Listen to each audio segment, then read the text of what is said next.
حضرت موسی در دل خود گذرانیدم پروردگارا برای ما جنت میگویی، نعمتهای جنت میگویی و من میدانم که پیغمبرهای تو همه وارد جنت میشوند، منم از آن جمله. لکن من در جنت همراه کی هستم؟ همراه کی هستم در جنت و همسایگی کی در من قرار دارم؟ خداوند ندا کرد موسی تو همراه یک قصاب در جنت سکونتی میکنی و هم صحبت میشه. حضرت موسی میگه در حیرت افتادن قصاب؟ گفتن بله همراه یک قصاب تو در جنت همراه میشوی. حضرت گفتن اون قصاب کیست؟ گفتن در فلان شهر سکونتی میکنن. حضرت میگه از مکان خود سفر کردن و بر آن شهر رسیدن. نگاه کردن که یک قصاب عادی هست، عملش مثل عمل همین آدمهای عادی هست، دیگر هیچ عملی نداره. تا بیگاه میگن همین قصاب نظارت کرد، نگاه کرد. بعد این میگه بیگاه که شد حضرت موسی خودش رو معرفی نکرد، شناس نکرد، بلکه گفت مسافر آیا در خانه خود راه میدهی؟ ما مسافر هستیم. گفت بله البته به البته مرحمت گفته. از پس این قصاب میگه روان شد. وقتی میگه در خانه قصاب در آمدم، در یک خانه مرا شیناند. البته اون وقتا این قصرها و این 3 ایتاژ و 5 ایتاژ خانه ها نبودن، مگر یک خانه یا 2 کلبه‌ای داشتن خلاص. میگه شیناند و حضرت پیش از آن که نزد من دسترخوان پرتاید و آنچه در خانه دارد پیشنهاد کند، اولا نگاه کردم. میگه در کنج خانه یک سبدی بود که پر از پخته بود و در داخلش میگه یک زنی خیلی برجا مانده افگار در داخل همون سبد بود.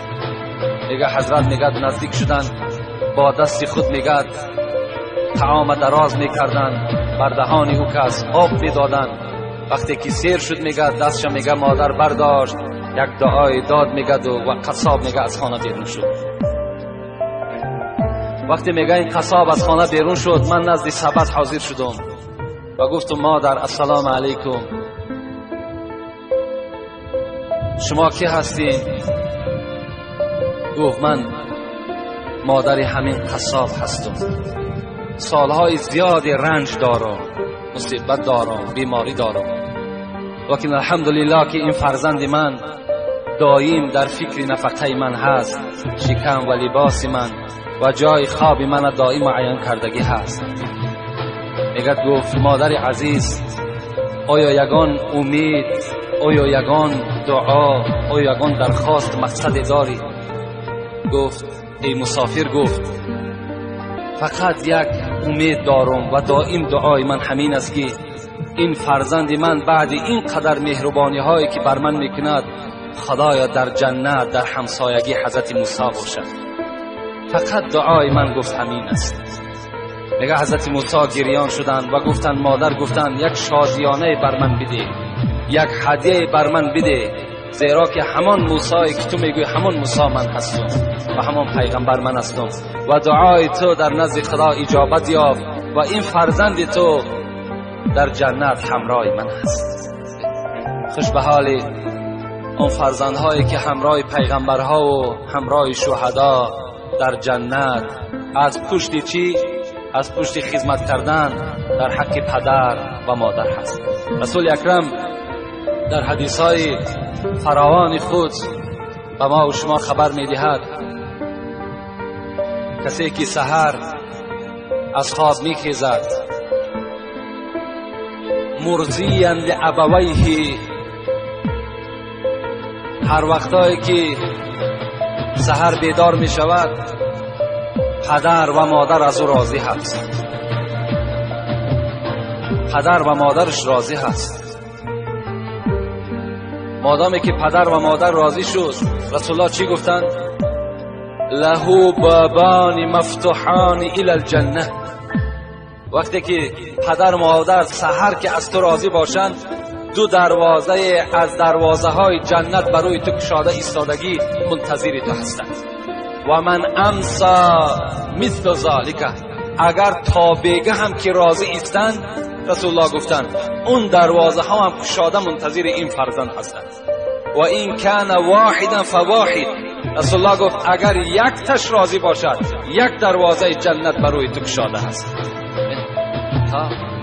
و اگر شخص سحر میخیزد در حالتی که مسخیتا لابویه، پدر و مادر از او راضی نیست، یعنی با او فرزند قهری هستند یا ملال هستند، رسول الله چی گفتند؟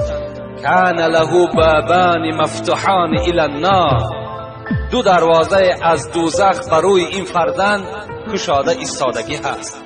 و من امسا مثل ذالک، اگر تا بگه این پدر مادر راضی نشد، اون دروازه های دوزخ برای این فرزند چی هستند؟ کشاده و منتظر این فرزند هستند. و این کان واحدا فواحد، اگر یکی همین هم غضبناک باشد، میگه ملال باشد، ناراضی باشد، یک دروازه دوزخ برای این فرزند منتظر است. لیکن در دوام رسول الله چی گفتند؟ و این ظلم و این ظلم و این ظلم، 3 بار گفتند اگر چنده که پدر مادر تو ظالم باشد، پدر مادر تو ظالم باشد، پدر مادر تو ظالم باشد، اگر چند پدر مادر ظالم هم باشد، تو چیکار کن؟ تو خدمتی در حق پدر مادر برای خود روا ببین و خدمت از اونها کنده نکن.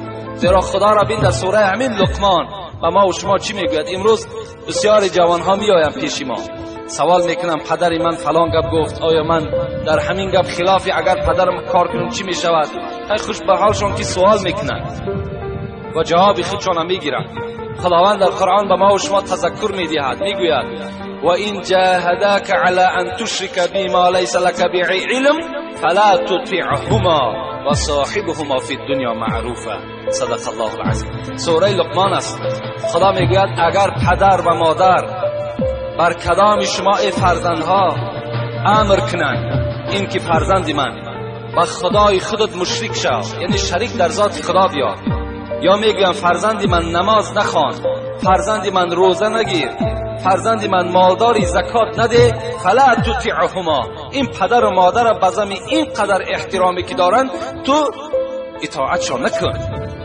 در حالتی که به خدای خود گناهکار شدند، پدر و مادر تا اطاعت نکن. و صاحبهما فی الدنیا معروفا، لیکن اگرچند پدر تو کافر هم باشد، مشرک هم که باشد، مفسرای قرآن زیاده از 10 تفسیر ما در خانه داریم، همش چی میگن؟ و صاحبهما فی الدنیا معروفا، با این پدر کافر، با این پدر مشرک تو چکار کن؟ معامله خوب کن، در حق اینها خدمت کن. و در بین باز چکار میکنی؟ همون پدر و مادر که وقتی خدمت کردی، مهربانی کردی، شاید که چکار کنند؟ شاید که این هم باز در دلش خداوند یک ترحم و در دلش خدا یک توفیق جایگیر کند و باز به سوی اسلام چکار کند؟ رجوع کند از حساب خدمت شما. حتی حضرت موسی را میگوید، در روایت ها میآید که وقتی که بالای کوه تور میرفت، با خدای خود میگد نازیده گپ میزد، می نازید که ما با خدای خود کار میکنیم، یعنی سخن میگوییم. البته و کلم الله موسی تکلیما، این جای حقیقتش است، این یگان افسانه و یگان حکایه نیست، زیرا خدا میگوید که موسی از پیغمبرها کسی بود که همراه من صحبت میکرد، همراه من سخنرانی میکرد. حضرت موسی میگد بالای همون کوه تور میبرامد و بناز با خدای خودش چیکار میکرد؟ صحبت میکرد و احکام و ارکانها را می آورد بر امت خودش می رساند. روزی از روزها میگه حضرت موسی بالای همین کوه تور با خدای خود میگه راز میگفت. خداوند خطابش کرد، موسی گفت تا امروز اگر یاد داشته باشی تو به ناز گپ میزدی، می نازیدی، از امروز اعتباراً نزد خدای خودت با ادب باش، احتیاطانه گپ بزن، زیرا تا امروز مادری تو زنده بود، از پسی تو دعا میکرد پروردگارا فرزندی من وقتی که نزد تو میآید مبادا بنده هست، یک لغزش میکند، سهو میکند، خدایا تو این را ببخش و بر این غضب نکن. امروز مادری تو از دنیا گذشت، دیگر تو ناز بردار نداری، نزد خدای خود با ادب باش. با احتیاطانه گپ بزن، زیرا یگانه کسی که دلخوری تو بود و در حق تو دعا کن بود این مادری تو بود که از دنیا گذشت. خوش به حالی شما فرزندای عزیز، برادرای عزیزی که احترام پدر و مادر دارین. کدام شما اگر با پدر و مادر ملالم که باشین امروز چیکار کنین؟ رفته بعد شنیدن این سخنها اگر شما ایمانی کامل داشته باشین، ترسی از خدا داشته باشین، باوری بر قبر روز قیامت داشته باشین، از پدرهای خود مادرهای خود عذرخواهی کنین، قدمهای اونها را بوسه کنین و اونها را احترام کنین. انشاءالله خداوند شما را چکار میکند؟ همه گناه شما را مغفرت میکند. حتی پدر و مادرم بعد بخشش فرزند انشاءالله باوری دارم که اونها یک صندوق رحم هستند، یک سیله رحم هستند، از فرزند در حال چکار میکنند؟ گذر میکنند و فرزند خودشان میبخشند.